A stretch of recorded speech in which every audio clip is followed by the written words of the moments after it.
In the self-defense world, you hear a lot of talk about the importance of training and practice.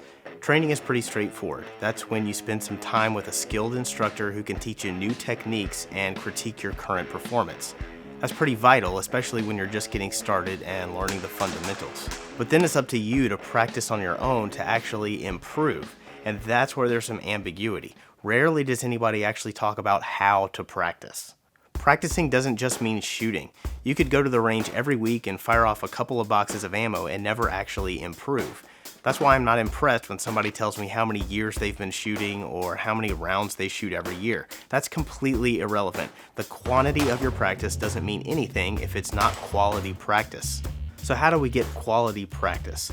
There are tons of drills and tests and exercises online to give you something to work on at the range, but those really aren't all that helpful on their own if you don't have some kind of plan. So instead of just telling you what drills to do, I'm going to suggest a few guidelines for developing your own meaningful practice strategy to improve your shooting.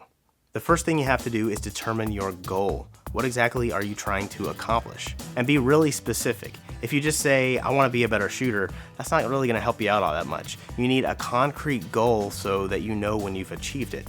So maybe you want to win a local IDPA match, or maybe you just want to be able to pass the FBI qualification test.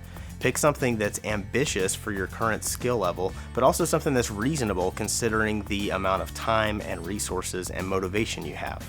Once you have a goal in mind, the next step is to start breaking it down into smaller components. Figure out what individual skills you need in order to achieve your big goal, then prioritize those skills and start making measurable short-term goals that are just outside your current ability level. So for example, for me, I put a priority on being able to make a quick, accurate first shot out of the holster, and also the ability to make multiple accurate hits in quick succession at ranges from about 3 to 10 yards. I think those are two of the most important skills you can develop for concealed carry, and those are the ones I want to be able to perform at an expert level under any circumstances. So I have some very specific short-term goals in those areas.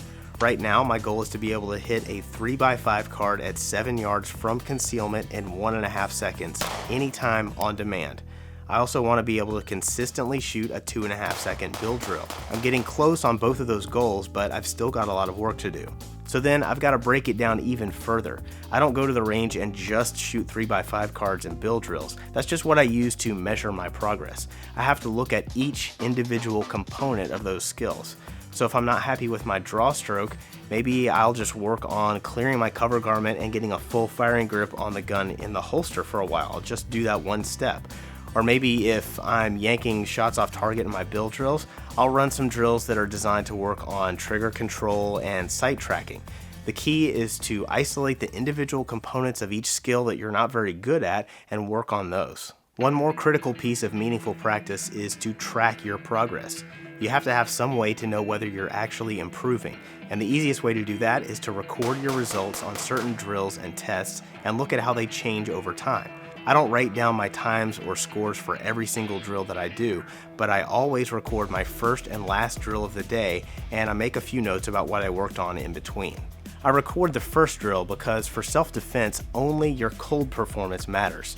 I might be able to do some pretty impressive shooting once I've had a chance to get warmed up and tweak a couple of things. But if I can't just walk out on the range without any prior preparation and shoot a drill under my target time, there's no reason I should be able to expect that I could do that when it really matters in a life and death situation. I usually try to wrap up my practice session with the same drill that I started with. That gives me some idea of what my current potential is. So if I need a new goal to shoot for, then I will often use that score from when I'm warmed up as my new target for my cold performance. If you start using some of these guidelines and choose some drills that are appropriate for your goals, I guarantee you'll start seeing some rapid improvement in your shooting, and you'll be getting a lot more out of your time at the range.